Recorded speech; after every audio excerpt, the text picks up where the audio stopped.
सभी मेरे भाइयों और बहनों का एक बार फिर से स्वागत है आपके अपने प्यारे चैनल मिशन मेरिट एकेडमी में।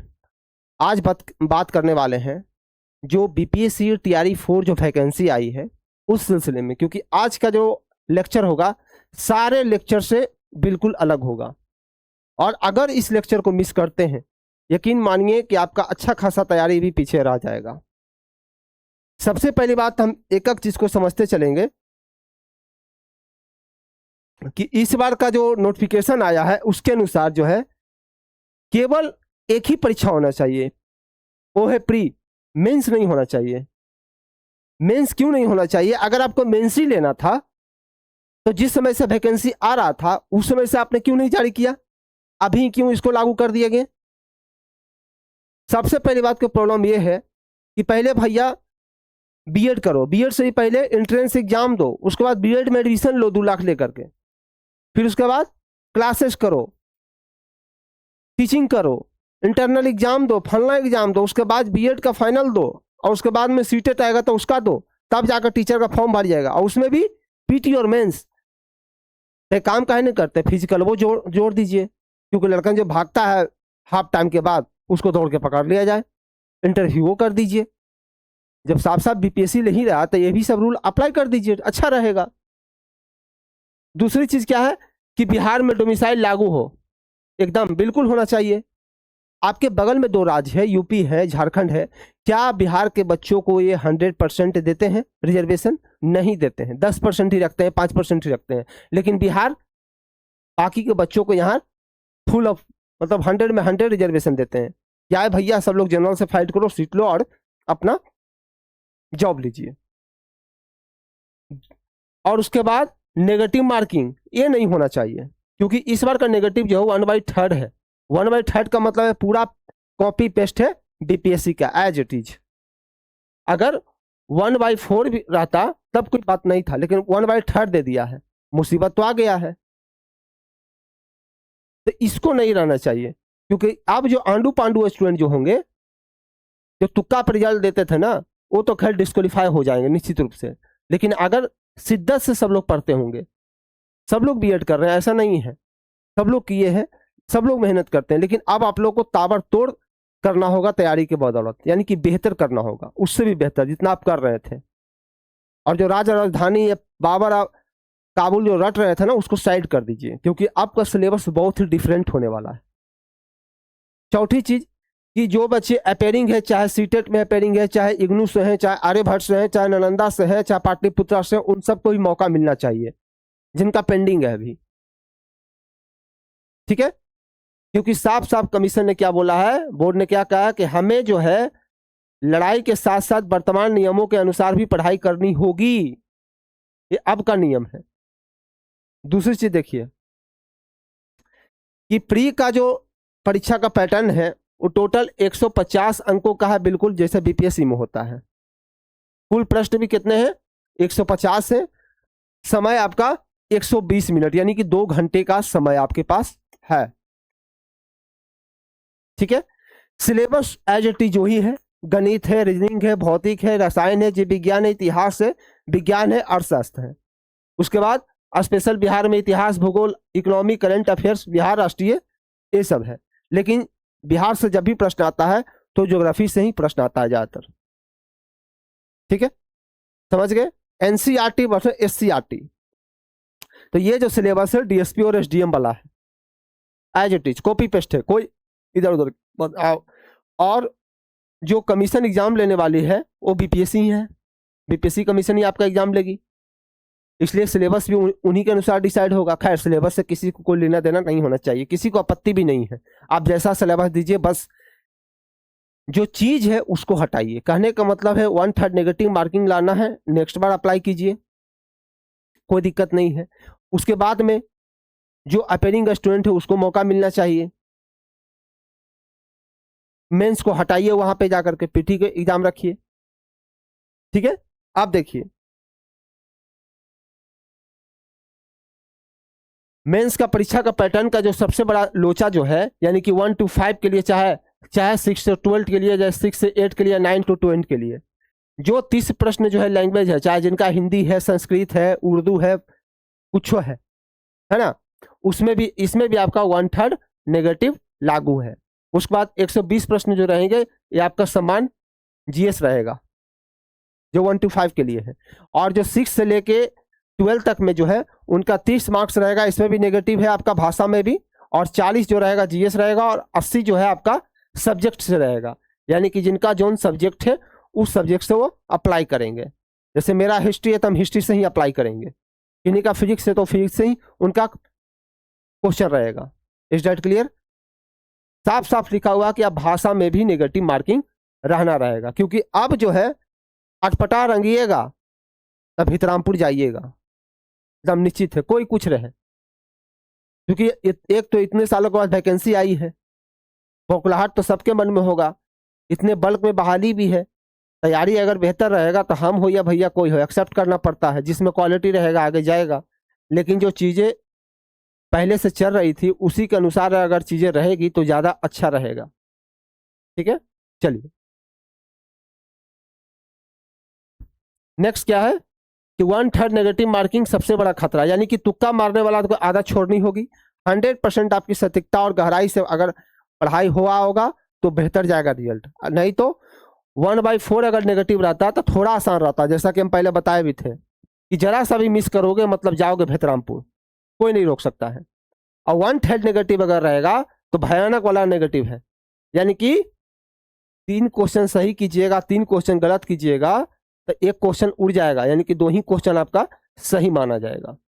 इसलिए अब जो होगा वो बिल्कुल नियम के अनुसार आपको पढ़ाई करनी पड़ेगी। ऐसा नहीं है कि स्पीडी रट रहे हैं, लूसेंट रट रहे हैं, जा करके रंगिएगा, तो ऐसा बिल्कुल नहीं है। एडीओ का पेपर बहुत सारे दिए भी होंगे, उनको पता भी चल गया होगा कैसा पेपर था, क्योंकि हमारे बोलने से लोगों को आहट हो सकती है। कुछ लोग बताएंगे हाँ क्या बक रहे हो झूठों को अल्टू फालतू, पढ़ ही तो रहे हैं। तो भैया पढ़ तो सब रहा है, 4-5 साल से हम ही पढ़ रहे हैं, सब पढ़ रहा है, लेकिन फिर भी बीपीएससी में छट रहे हैं ना, एक्सेप्ट कर रहे हैं कि नहीं कर रहे हैं। पढ़ाई ऐसे नहीं होती है, कभी पीटी हुआ तो मेंस नहीं, मेंस हुआ तो कभी अगला प्रोसेस नहीं हुआ तो कभी पीटीए नहीं होता है, ऐसा नियम चलता है। फिर भी इंसान लगे हुए हैं, इसलिए सभी को मौका मिलता है। जो भी अपने जीवन में सफल होना चाहते हैं भाई कर लो, मौका अच्छा है।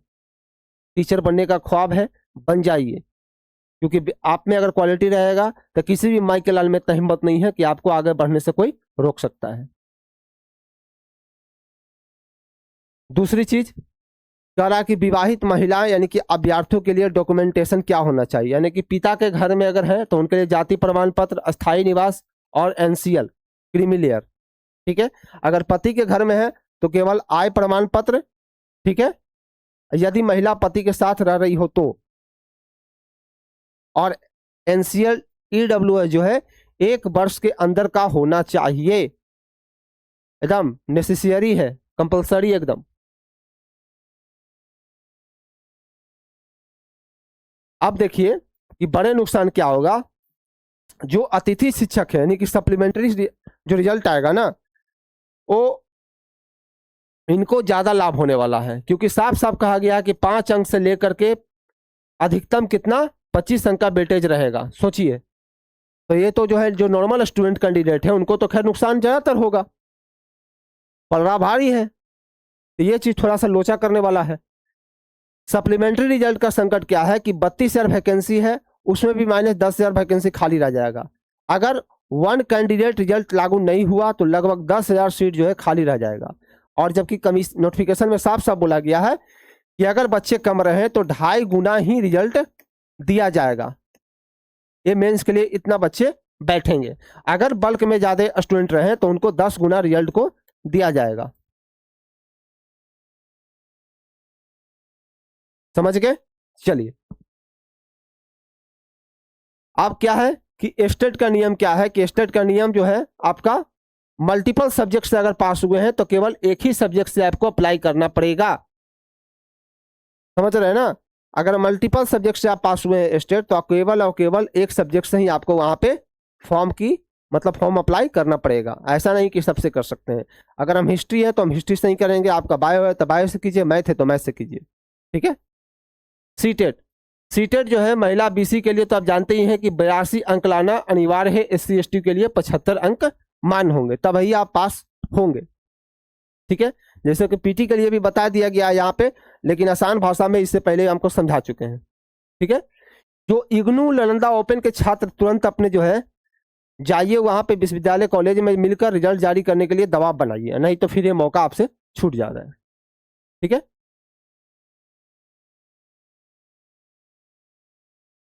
पुराना तरीका क्या था मेरे भाई, पुराना तरीका को थोड़ा सा देख लेते हैं। सिर्फ PYQ को रटना, इससे आप काम नहीं चलेगा, अलग अलग यूट्यूब चैनलों पर भटकना नहीं पड़ेगा। ठीक है, क्या कीजिए कि मार्केट में प्लेटफॉर्म का बुक आता है रुकमनी का, वो ज़्यादा है, उसका आप सॉल्यूशन कम से कम करिए। और नहीं तो सबसे आसान बात हम बता देते हैं आपको, सिंपल सा कहानी क्या करना है। जो रुकमनी का बुक है मेरे भाई, जो भी भाई बहन जो टीचर का तैयारी कर रहे हैं उनके लिए बताते हैं। पहले नंबर पर जो घटना चक्र का सीरीज है, घटना चक्र का, इसको आप मार्केट से ले लीजिए जा करके। इसमें आपका हिस्ट्री से ले करके जितना भी आर्ट्स पेपर का रहेगा सब मिल जाएगा अलग अलग, और साइंस का एक ही में आपका तीनों इंक्लूड रहेगा। अगर इन दोनों बुक को आप फॉलो करते हैं तो यकीन मानिए कि आपका तैयारी जो है एक अच्छा खासा बेहतर रिजल्ट दे सकता है। और ऐसे नहीं कि रटना है फ्रांसोस रियल मीडा गौतम बुद्ध का जन्म यहाँ हुआ था, उतना ही नहीं छोड़ना, नीचे जो बॉक्स दिया हुआ है ना उस बॉक्स को पढ़ना ज्यादा इंपॉर्टेंट रहता है। ठीक है, क्लियर समझ लिए। और दूसरी चीज, जो रुकमनी का जो बुक रहेगा मेरे भाई प्लेटफॉर्म का, इसका क्या कीजिए ना, जो भी सेट मारिए 100 क्वेश्चन का या 150 क्वेश्चन का जो भी रहेगा, कम से कम इस 150 क्वेश्चन में क्या कीजिए आप सब कि जो सोल्यूशन कर लिए, मान के चलिए 150 में किसी का 70 आ रहा, 80 आ रहा, 85 आ रहा है, तो आप पहले चेक कीजिए कि हमारा किस सेगमेंट में, किस सब्जेक्ट में जो है कम मार्क्स रह गए हैं, कहाँ पे मेरा ज़्यादा गलती हुआ है। अगर गलती हुआ तो उसको सोल्यूशन में पकड़िए कि मान के चलिए अगर मेरा साइंस का वेटेज में SI यूनिट जो है, SI यूनिट हमसे गलत हो गया है, तो इसको आप खत्म कीजिए पूरा पढ़ के SI यूनिट को। जैसे विभांतर का क्या होता है, ये सब बड़ा बड़ा विभांतर का क्या होता है, आवेश का क्या होता है, जितना भी ऐसा यूनिट होगा सबको एक बार में क्लियर कीजिए, तभी आपका जो है जहां पे साइंस अटक रहा है तो ऐसे ऐसे अगर क्लियर कीजिएगा तब जाके आपकी चीजें आपके पक्ष में आएगा। भले अभी आपको दिक्कत आ रही होगी कि हम जो बता रहे हैं आपको अटपटा लग रहा होगा, लेकिन यकीन मानिए एक बार कर लीजिए, हम लोग खुद फॉलो किए हैं, BPSC में रिजल्ट आपके सामने रहता है, बताने की जरूरत नहीं है। ठीक है, चलिए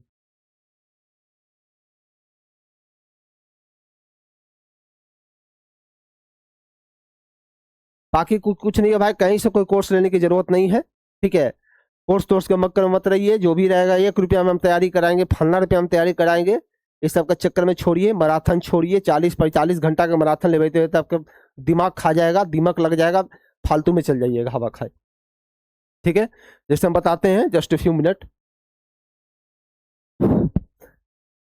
जैसे देखिए ये सब ऑथेंटिक बुक है, दृष्टि का है, तो भाई ऐसे ऐसे बुक को लीजिए, कितना पढ़ने में लगेगा, कुछ नहीं है, मुश्किल से आप 10 से 12 दिन में इस चीज को खत्म कर दीजिए पढ़ के। तो ऐसे ऐसे सीरीज बहुत सारा है, लेकिन जो बताए हैं घटना चक्र, पहले उस सीरीज को खत्म कर लीजिए। और अगर कुछ दिक्कत हो तो हम जो BPSC TRE 4 के लेकर जो तैयारी कर रहे हैं मेरे भाई बहन, उन सब के लिए हम एक खास सीरीज चलाने वाले हैं घटना चक्र का। बिल्कुल, घटना चक्र और लूसेंट दोनों चलेगा।